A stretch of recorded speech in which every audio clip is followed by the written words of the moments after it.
Yuichi finally has the 70,000 yen he needs for the class trip. Despite his rich friend Shibei offering to pay, he would rather earn it himself by working at his part-time job. Shiho tells Shibei off, while Tenji steps in and commends Yuichi for a job well done. But it looks like the school trip is cancelled when Shiho tells the class that the 2 million yen she collected as class president was stolen from her locker. The class becomes suspicious when Shiho and Shibei miss the next few days of school. Yuichi finds a letter from Shiho claiming she has something important she has to tell him and to meet up that night in front of the school gates. He arrives to find Shiho and the rest of his friends demanding to know why he sent them letters. Something's not right. Just as Yuichi figures they've been set up, he gets tased and blacks out. The group wakes up in a white room, confused when someone dressed as Manabu-kun, a character from a late-night anime, shows up and announces that they are there to play a few simple games. One of them apparently owes 20 million yen and paid 2 million in entry fees. One of them must have stolen the money for the class trip. If they don't play, that person will still owe the entire 20 million. But if they do, it will be evenly split between them, each owing a total of 4 million.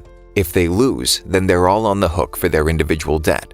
But if they decide to play, they have the chance to reduce their debt. That is, if they can win, of course. They are all given name tags, with their own debt displayed on the back. However, if they show that number to anyone else, it will automatically double. It's a game of trust, testing the limits of their friendship. Which is more important, money or friends? They enter a fake classroom where the first game is kokori. All 5 must answer a yes or no question, placing their hand on a giant coin. If even a single person answers differently, the coin moves in accordance with the minority vote. The person reading the question is the only one permitted to speak. If anyone speaks out of turn, their debt doubles. The first question is a no-brainer. The answer is obviously yes. Yuichi places his hand on the coin. But the group answers no. How could they possibly get it wrong? Shiho is about to have an outburst when Tenji and Yuichi quickly cover her mouth. Putting a finger to their lips, they point at the board, reminding her of the rules. Yuichi wonders how they got it wrong. Maybe someone answered no on purpose?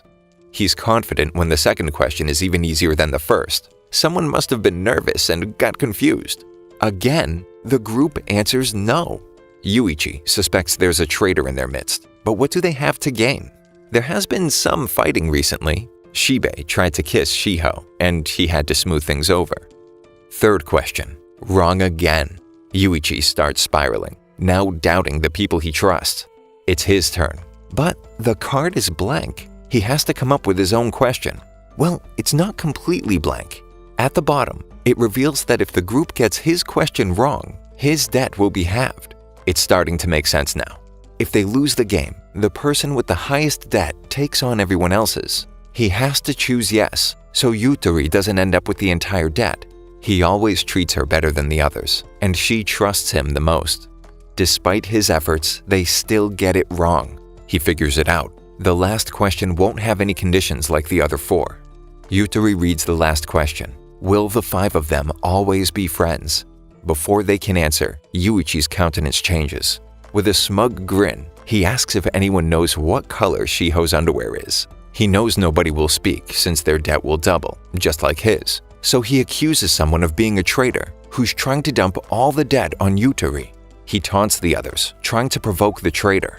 With a newfound confidence, he explains that since his debt is now the highest, the penalty goes to the person with the least amount of debt, the traitor.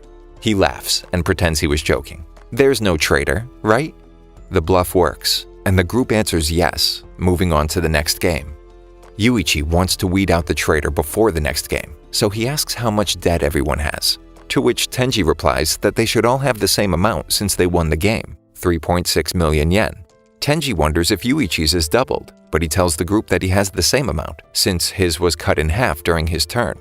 Yuichi doesn't believe them and stays behind to read the cards, but Shiho walks in while the ink begins to disappear. She questions him, and they both admit that they suspected each other. He's shocked when Shiho reveals that she has feelings for him and admits that her debt is really 7.2 million, claiming she made a sound before they could stop her outburst, while Tenji secretly listens in on their conversation. The second game is Badmouth Sogoroku, where they anonymously write embarrassing secrets about the others onto cards, or they can choose to leave them blank. The gods, people watching, will vote on which secret is worse. The higher the vote, the more spaces a player moves. When someone reaches the goal, everyone clears the game and they get 400,000 yen. The person who reaches the end gets all the debt accumulated by everyone up until that point. Whoever is left playing receives 1 million yen without having to participate in the third game. If they all leave the cards blank, they move a single space together, ending up on the final square at the same time. In the first round, they agree to work together, and everyone leaves the cards blank, moving one space. But just like a regular board game, each space has a different condition for landing on it, and they each gain another 100,000 in debt for the first, and another 500,000 on the second space. In the third round, one card isn't blank. It says Shiho has a crush on Yuichi, and she used to date Tenji. Shiho is shocked, and Shibei confronts Yuichi, accusing him of already knowing. But Tenji and Shiho explain that they only dated because their fathers are friends and forced them. Shiho never had feelings for Tenji, which calms Shibei down, until Tenji provokes him, claiming he was actually in love with her and hates Shibei for the way he treats Shiho. Just before the two get physical, Yuichi comes between them, trying to get everyone to calm down so they can make it through the game. Instead of leaving the cards blank like they agreed, the next round has 3 submissions. Shibei took baths with his mom until junior high. Yuichi once went a week without taking a bath, and Shiho had plastic surgery. In the 5th round, there's only one card that's filled out. In junior high, Yutari engaged in compensated dating with older men. Yutari falls to her knees, sobbing and screaming, asking why Shiho would do that. Shibei mentions that she looks pretty innocent for someone who isn't a virgin. Despite his terrible attempt at a compliment, Tenji hits him and angrily tells him to back off. Yutari is absolutely crushed. Yuichi tries to console her while she explains that she was bullied relentlessly and only did it because she was desperate for the money, the only thing that kept her bullies at bay. He tells her that he will always believe her and whispers something in her ear to prove it, which seems to make her feel better, but the others think it was some sort of love confession. Things are getting messy. Someone's trying to tear them apart. Shiho admits to knowing about it, but denies writing the card. It turns out Tenji has been spying on Shiho, using an anti-theft alarm that doubles as a recording device. He's the only one who would know other than Shiho and Yutari. Tenji is pretty happy with himself after seeing Shibei's reaction when he found out about Shiho's plastic surgery. His plan to keep her all to himself seems to be working. Tenji keeps trying to plant the seeds of doubt in Shiho's mind and tells her that it's possible that Yutari might have written the note herself to get Yuichi on her side, since she now knows Shiho has a crush on him. Tenji goes first and plans to badmouth himself to avoid suspicion. When Tenji walks out of the booth after going first in the next round, he's taken aback by Yuichi slapping Shiho over accusing her of writing the note about herself. But he's happy, almost giddy, that his plan to tear their friendship apart is working. There are only 2 cards this time. Shiho prefers to wear men's boxers, and Tenji is lying about his age. He's a year older than everyone else. Tenji accuses Shiho of writing that about her, but when she denies it, he promises to always believe her, still trying to gain her unshakable trust. Shiho lands on a special space, which reveals an expose researched by the management. She can use it on whomever she likes. Right when she's about to choose Tenji, Shibei jumps in front of him and volunteers, confident he has nothing to hide. It turns out Shibei's father takes bribes and is an all-around scumbag. Tenji postulates that his father is probably covering up something Shibei did, but Shiho forgives him and tells him he's not his father and neither are his crimes. The next round, someone writes that Shibei has killed someone, much to Tenji's surprise. He had it all under control, or so he thought. He didn't write it, and he can't figure out who did and why. Shibei swears it's a lie, but after learning about his father, it's hard for people to believe him, especially the gods, who are voting on whether he's telling the truth. It looks like Yuichi has been secretly setting something up to expose the traitor. He can't disprove it, so it turns out they need hard proof to verify someone's lying. Yuichi figures out that the game seems unfair, but really, the negative squares must balance out with the positive ones, so if they all stick together, it should leave them with the same amount of debt. He tells everyone to only write something bad about themselves to weed out the traitor. But when the cards are revealed, instead of only 3, there's a total of 10.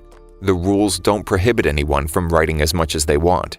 Shiho finds herself one step from the goal, but Yuichi has a way to confirm the traitor once and for all. There's a penalty for lying, so they should all write down that they were the ones who applied for the Tomodachi game and sign their name on the card.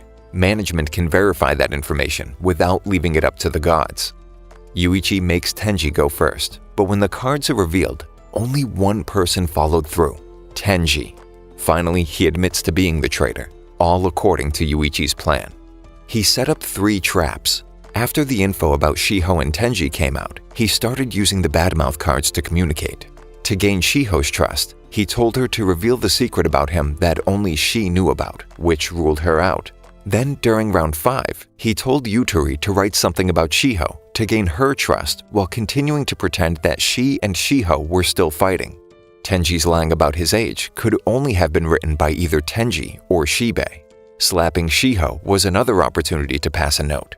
Then, when the special expose came up, the management would obviously know who signed them up for the games, which eliminated any suspicion of Shibei. Despite the fact that people can write down more than one card, they all decided to give Yuichi their name tags, which ensured they wouldn't betray anyone, allowing him to trust them as well. But Tenji still wonders why he was the last one Yuichi suspected. Well, Shibei doesn't really know any secrets about anyone, and he's too stupid to pull that off, so the culprit was obviously Tenji. Before Shiho goes on to the next game, Yuichi whispers something to Manabu. Apparently, he lied, so he switches places with Shiho as the only one going on to the 3rd game. Shibei never killed anyone. Yuichi, in fact, is a murderer, having killed 3 people. The group starts infighting, wondering why he would do such a thing, and how they never knew the truth about him. Right before Yuichi jumps, Tenji also reveals that he lied. He didn't really have feelings for Shiho. His real feelings were for Yuichi. To prove it, he moves in for a kiss, and the two fall together. This isn't Tenji's first Tomodachi game. Tenji wakes up Yuichi to find themselves in an underground jail cell where they'll spend the next few days. He confesses why he betrayed the group. This was his second Tomodachi game. In junior high, he had 2 friends that were inseparable, to whom he pitched starting a business with the 1 million yen he had saved up, until Shiho showed up and drove a wedge into their relationship. After reaching 3 million yen, they decide to split up, and whoever makes 20 million yen first gets to propose to Shiho. The same day, they were kidnapped and forced to play the Tomodachi game. Tenji lost and accrued 20 million yen worth of debt. They let him go, and he went after his former business partners to demand answers. Despite being told never to reveal anything about the game, he spoke with his father about it. Afterwards, Tenji found his dad dead after he went to speak with Shiho's father, as they were good friends. So, Tenji wanted to discover Shiho's true colors and get her into the game. Right now, they're 10.8 million in debt, which doesn't add up. Even when Tenji admits to lying about his debt and Shibei his, there's still 4 million unaccounted for. It must be Shiho. Since Yuichi wants to take down the management and Tenji wants to find out the truth about Shiho and his father's murder, they decide to team up and trust each other in the next game. The 3rd game is friendly hide and seek. They must face another team where a single member from each hides, while the rest seek the other team's hider. There's a possibility to change teams, but if that team wins, the player who switched doesn't progress to the next game. However, their debt is transferred to the other team's members. There's a twist. Another team had only 1 member survive, and they have a chance to gain a new ally. When Yuichi asks if she's a girl, he immediately accepts her onto their team. They have 2 hours to choose a hiding place before the game begins. There are a few rules, however. No violence against the opposing team, and the hider can't move from their hiding place. If they break the rules, their debt is doubled and the game is forfeited. They get cell phones to contact anyone regardless of whose team they're on. There is food and drink, but the seekers have to bring supplies to their hiders. The hiders do have a way out, a give up button. When pressed, the whole team loses. Neither Tenji nor Yuichi trust the girl, so before finding a place to hide, Yuichi tells her to wait a good distance behind. Yuichi tells Tenji that, as the hider, it might be days before he's able to bring him food, and he just has to hold out until then.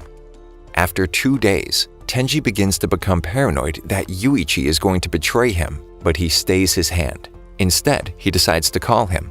But one of the other team's members picks up and tries to remove any hope Tenji has left, telling him that Yuichi and the girl have been sitting by the food and sleeping without even bothering to search. In their real lives, Juzo is the captain of their basketball team, which is why they're so close. He tells them that it's nearly impossible to find the other team's hider since they don't know how big the forest really is. Instead, they should follow the seekers when they try to bring him food. When Yuichi offers to join the other team, most of the team agrees to let him join, but they need the captain's approval before they can decide. Yuichi begins to laugh, egging them on. Aren't they able to make their own decisions without the captain holding their hand? He almost wins the game when Yakutaro gets angry and has to be held back so he doesn't hit Yuichi. The captain refuses Yuichi's offer unless both him and the girl join. They refused the counteroffer, and neither switched teams. The next morning, Yuichi eavesdrops and tries to butter Yakutaro up and get info out of him, learning that the other team is sensitive about whose debt brought them here in the first place. Yakutaro says he got the captain injured too many times while practicing. If he's such a nice and upstanding guy, how did he find himself playing the Tomodachi game? Chisato immediately cuts his teammate off, telling him to go watch over the girl on Team C, only for him to find her sleeping bag empty. He goes to look for her and finds her, half naked, trying to bathe. As soon as Team K becomes distracted, Yuichi makes a run for it. The two from Team K almost catch them until Yuichi pushes his teammate Maria over a ledge. Both of Team K's members stop to help her. Yuichi reaches Tenji and is able to finally give him food and let him in on the plan to bring the hothead, Yakutaro, down to dismantle the group's tight-knit friendship. It's time to set up a honeypot and catch some flies. Yuichi provokes the other team by pretending to abuse Maria, hoping to start infighting on Team K, since violence isn't against the rules as long as it's against a fellow teammate. Yakutaro and Chisato fight, but K steps between them and suggests they speak with the captain about her switching teams. He refuses, so Yakutaro decides to join Team C. He immediately attacks Yuichi after joining the team, so Yuichi and Maria have to tie him up. Yuichi listens as Maria tries to convince him to give up their leader's position, but it turns out that Yakutaro doesn't know where Juzo is hiding. He never did. Kei told him that they would have to talk to Juzo over the phone before they made it to his hiding place, since Yuichi was up to something. It suddenly clicks. Yuichi figures out that Kei is the real leader. He's been using the captain, Juzo, as a puppet. Kei takes Yuichi's call, boasting that they've already won and he should give up. He's a genius after all. Kei explains that he guaranteed their defeat by letting a time bomb like Yakutaro join their team. Yuichi tells Maria it's over. There's no way they can win. Kei figures out that Maria is from the management team and not a real player.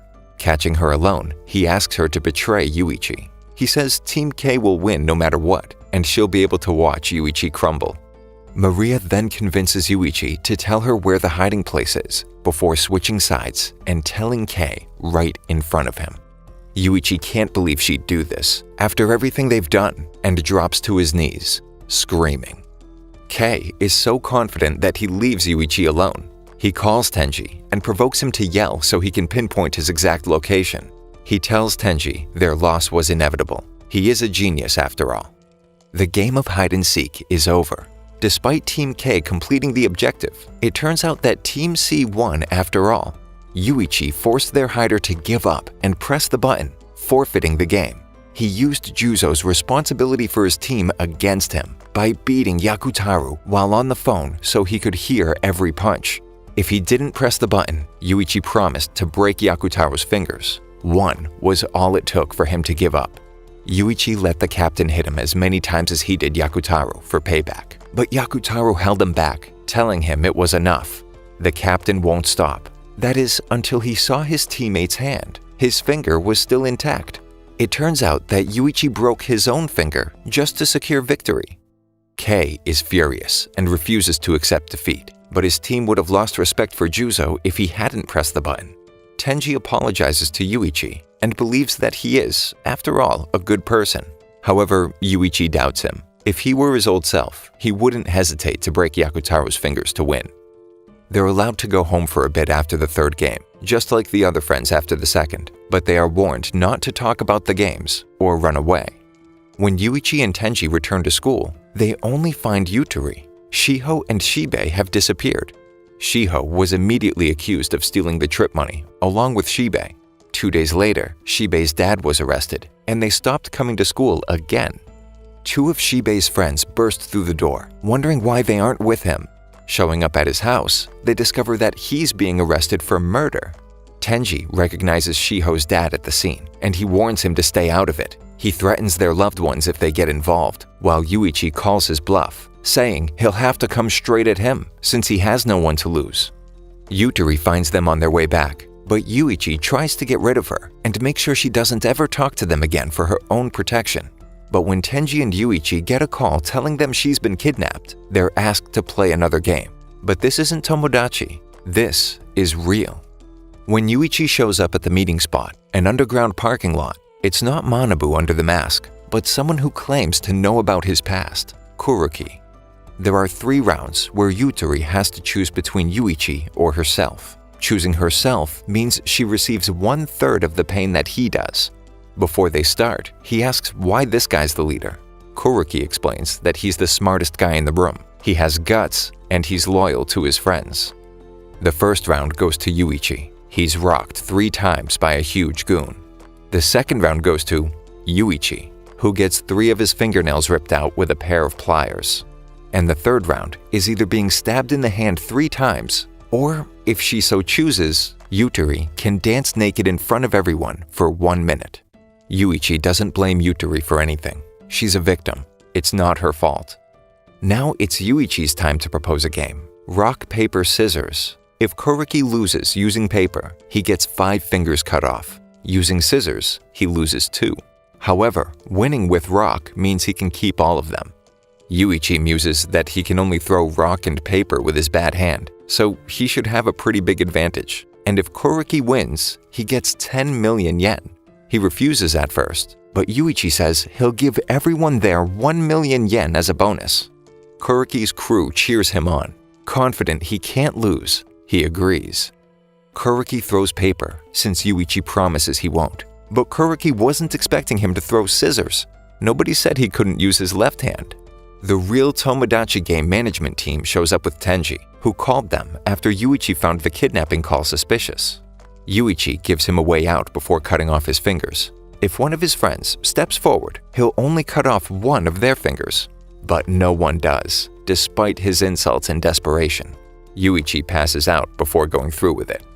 The Tomodachi game management takes Kuroki away. He obviously wasn't the smartest in the room. He has no guts and will turn on his friends in a second. But unfortunately, the Tomodachi games aren't over. They still have to get Shibei out of jail. In the 4th game, Friendship Guilt Court.